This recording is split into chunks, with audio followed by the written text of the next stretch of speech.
Protocols of the Elders of the Zion 1897 میں انہوں نے یہ نقشہ دیا دنیا کو. ایک سانپ اس کے گرد ہے اور وہ ان سب کے علاقوں کو یہ لے کر کے گریٹر اسرائیل بنائیں گے. کیوں بنائیں گے؟ اس لیے کہ 1.5 کروڑ اسرائیلی دنیا میں ہے. ابھی تو 35 لاکھ آیا ہے صرف. موجودہ اسرائیل میں کتنے ہیں؟ 3 ملین 3.5 ملین. اللہ کر سکتا. وہ کہتے ہیں سارے اسرائیلی جو یہودی اب یہاں لائیں گے. اس کے لیے ہمیں رقبہ چاہیے. ہمیں گریٹر اسرائیل یہ ہم بنائیں گے. اور یہ میں نے جیسا کہ عرض کیا کہ حاصل ہوگا. Number 1 Armageddon. Number 2 Greater Israel. Number 3 demolition of Masjid Aqsa and قبۃ الصخرہ. مسجد اقصی اور قبۃ الصخرہ، پتہ نہیں آپ کو پتہ نہیں معلوم ہے کہ نہیں، یہ اصل میں یروشلم کا ایک ماؤنٹ ہے، ایک پہاڑی ہے جسے ٹیمپل ماؤنٹ کہتے تھے. اس ماؤنٹ کے اوپر حضرت سلیمان علیہ السلام نے معبد بنایا تھا، عبادت گاہ بنائی تھی. وہ اسے ٹیمپل کہتے ہیں، ہمارے مسجد تھی. حضرت سلیمان کی بنائی ہوئی عبادت گاہ جو ہے وہ کیا ہے؟ مسجد ہے. اب وہیں پر جو ہے بعد میں جب سفر شروع ہوا ہے حضور کا بیت المقدس سے، تو جس چٹان سے وہ براق کی فلائٹ شروع ہوئی ہے اس چٹان کے اوپر عبد الملک بن مروان نے ایک بہت بڑا گنبد بنا دیا تھا.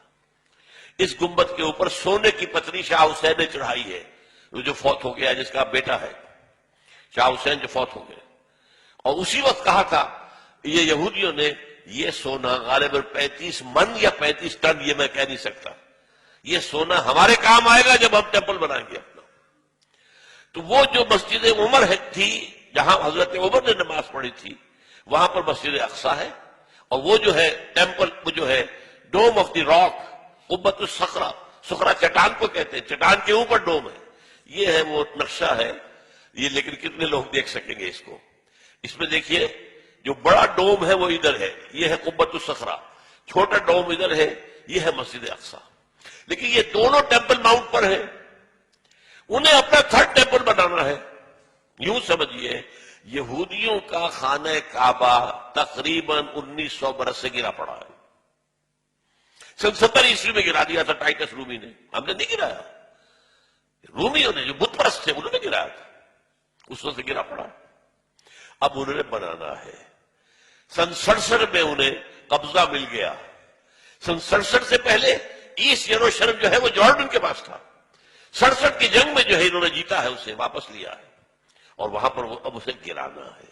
یہ ہے 3rd Armageddon. Number 1 Greater Israel. Number 2 اور ڈیمولیشن آف مسجد اقصی اینڈ قبۃ الصخرہ and construction of the 3rd temple. اور نمبر 4 وہاں لا کر رکھیں گے تھرون آف ڈیوڈ کو. یہ پتہ نہیں شاید پہلی مرتبہ یہ لفظ سن رہے ہو آپ. مجھے بھی آج سے 2 سال پہلے جب پہلی مرتبہ میں نے پڑھا میں حیران رہ گیا. یہ کیا ہے؟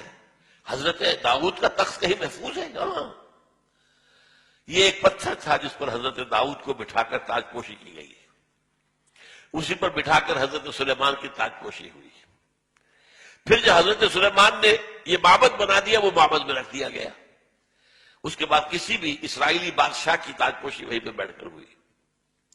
جب ٹائٹس رومی نے 70 عیسوی میں گرا دیا ان کے ٹیمپل کو، وہ پتھر لے گیا، وہ پتھر روم گیا، روم سے آئرلینڈ گیا، آئرلینڈ سے اسکاٹ لینڈ آیا، اسکاٹ لینڈ سے برطانیہ میں آ گیا، انگلینڈ میں آ گیا. اور انگلینڈ میں 14ویں صدی عیسوی میں اس پتھر کو ایک کرسی کی سیٹ کے طور پر لگا کر یہ تھرون بنا دیا گیا. اور یہ جو ان کی پارلیمنٹ ہے ویسٹ منسٹر کی پارلیمنٹ جو ہے اس کے ساتھ جو چرچ ہے ویسٹ منسٹر ایبے اس میں رکھا ہوا ہے. اور اب برطانیہ کا کسی بادشاہ کوئی جو کوئین ہے تاج پوشی ہوتی اس پتھر پر، that is the throne of David. وہ لا کر رکھا جائے گا. یہ 4 نکاتی ایجنڈا ہے جس پر جیوز اور جو عیسائیوں میں جن کو ہم کہتے ہیں نیو کون، یہ آج کل آپ پڑھتے ہیں نیو کون، نیو کنزرویٹوز، یہ لوگ جو ہے یہ متفق ہیں. یہ 4 نکاتی ایجنڈا. اسی لیے میں نے کہا تھا کہ جو اس صلیبی جنگ کا مرکزی مارکہ ہے وہ وہاں ہونا ہے.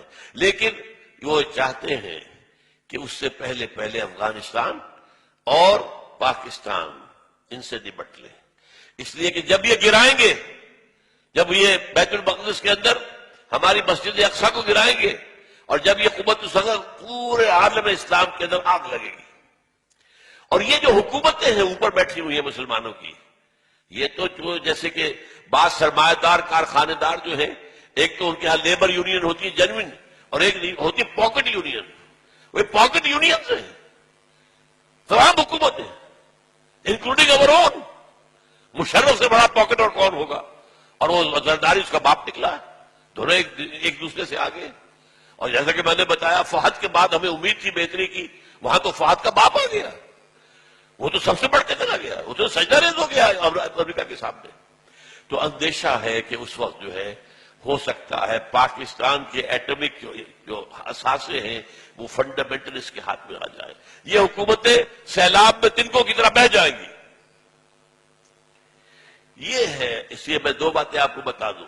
1967 کی جب جنگ ہوئی تھی، 6 days وار، اسرائیل نے 3 مسلمان ملکوں کو شکست دی ایک وقت۔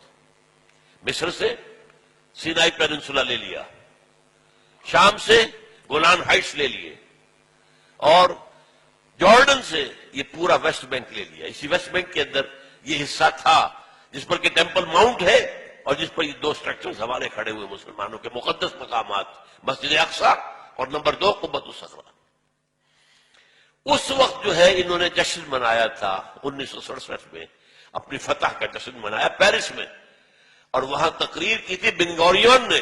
بن گوریون ہوا the first prime minister of Israel, اور اس نے یہ کہا تھا ہمیں کسی عرب ممالک سے کوئی خطرہ نہیں ہے، ہمیں خطرہ صرف پاکستان سے ہے۔ حالانکہ پاکستان ایٹمک پاور تو نہیں تھا اس وقت۔ اس وقت جو ہے اس اصل صلیبی جنگ کی تمہید کے طور پر ایک تو یہ کہ افغانستان میں اس طرح پنجے گاڑ کر امریکہ بیٹھنا جانے والا نہیں ہے۔ یہ ہمارے بعض دوستوں نے جو بلوچستان میں رہتے ہیں بتایا جس طرح کی کنسٹرکشن یہ کر رہے ہیں، پورے پاکستان کے جو بارڈر ہے افغانستان کے ساتھ ایسے بنکرز بنا رہے ہیں، اتنے ہیوی بنکرز کہ پتہ ہی نہیں چلتا کہ واپس جانے کی کوئی نیت ہے۔ یہ پنجے گاڑ کر بیٹھیں گے، کیوں بیٹھیں گے؟ انہیں پتہ ہے حدیث رسول کا کہ جب وہ آخری مرحلہ آئے گا جنگوں کا تو اس کے بعد یہاں سے فوجیں جائیں گی جو حضرت عیسیٰ علیہ السلام کے ساتھ ہو کر جنگ کریں گی یہودیوں کے ساتھ، وہ آخری مرحلہ، وہ دوسرا دور جو آنا ہے۔ یہ پہلے دور کی بات میں کر رہا ہوں، دوسرے دور کا اینڈ آپ کو بتا رہا ہوں۔ اور حضور نے یہ بھی بتایا کہ جب مہدی آئیں گے تو ان کی مدد کے لیے یہ مشرق کی طرف سے فوجیں آئیں گی، مشرق میں پاکستان ہے۔ بہرحال اس لیے وہ ان دونوں کا معاملہ جو ہے پاکستان کے کم سے کم ایٹمک دانت توڑ دے، ایٹمک دانت، اور وہ ہمارے اندر گھس چکے ہیں، ہمارے گھروں میں گھس چکے ہیں۔ اسلام آباد کا گھیراؤ ہے، سہالہ میں ان کا مرکز ہے، اور جو امریکہ کی ایمبیسی ہے وہ کیا ہے، کہا جا رہا ہے کہ منی پینٹاگون بن رہی ہے وہاں پر، سینکڑوں مکان انہوں نے اسلام آباد میں لیے ہیں، سینکڑوں مکانات انہوں نے پشاور میں لیے ہیں۔ پشاور کا جو ہے 5 اسٹار ہوٹل ٹوٹل ان کے قبضے میں ہے، ہماری بات جو ہے ایئرپورٹس ان کے قبضے میں ہے، ہمارا وزیر اعظم یہ صدر بھی نہیں جا سکتا وہاں پر، کسی اور پاکستانی آفیشل کی جانے کا کیا سوال، ناٹ ایون یور پریزیڈنٹ اور یور پرائم منسٹر کے گو دیئر، وہ ان کے اپنے ہیں۔ تو یہ تو در حقیقت سورہ بنی اسرائیل میں الفاظ آئے ہیں، فَإِذَا جَاءَ وَعْدُ أُولَاهُمَا بَعَثْنَا عَلَيْكُمْ عِبَادًا لَنَا أُولِي بَأْسٍ شَدِيدٍ فَجَاسُوا خِلَالَ الدِّيَارِ، وہ تو ہمارے اندر گھس چکے ہیں، ہمارے گھروں میں گھس چکے ہیں، جب چاہیں گے کر لیں گے، اس کے لیے انہیں کوئی بہانہ چاہیے بس۔ یہ ہمارے ہاں سارے جو ہو رہے ہیں، یہ اتنے بڑے بڑے دھماکے جو کراچی میں ہوا ہے، یہ تو خود کچھ بھی نہیں ہے، یہ کہاں سے ہو رہا ہے؟ ریموٹ کنٹرول، کہاں سے انہیں اس قسم کا جو مواد مل رہا ہے، اس قسم کا بارود کہاں سے مل رہا ہے، کون ہے؟ یہ سب امریکہ کا معاملہ ہے۔ وہ چاہتا ہے پاکستان میں خانہ جنگی کی صورت پیدا ہو جائے تو ہمیں موقع مل جائے، وی شل انٹر، نیٹو فورسز آئیں گی مغرب سے اور بھارتی فورسز آئیں گی مشرق سے، تاکہ ہم پاکستان کا ایٹمک ہتھیار ختم کر دیں۔ اس کے بعد Pakistan will be at the mercy of Bharat, معاذ اللہ ثم معاذ اللہ۔ یہ ان کے نقشے ہیں، ہوگا کیا وہ اللہ جانتا ہے۔ ہمارا کام کیا ہے، یہ ساری چیزیں بھی ہمیں معلوم ہونی چاہیے، اویئرنیس ہونی چاہیے۔ We are where do we stand, where we are heading, جا کہاں رہے ہیں، یہ انسانیت کا جو قافلہ کدھر جا رہا ہے، کیا حالات آنے والے ہیں۔ آخر حضور یوں ہی تو خبریں نہیں دی ہیں، کوئی آپ کی ہابی تو نہیں تھی معاذ اللہ، یہ نبوت کا فنکشن ہے جو آپ نے ادا کیا۔ تیرے عشق نچایا، تیرے عشق نچایا، تیرے عشق نچایا کر کے تھیا تھیا، چھیتی بوڑی وے طبیبا نہیں تے میں مر گئیاں، چھیتی بوڑی وے طبیبا نہیں تے میں مر گئیاں، تیرے عشق نچایا کر کے تھیا تھیا،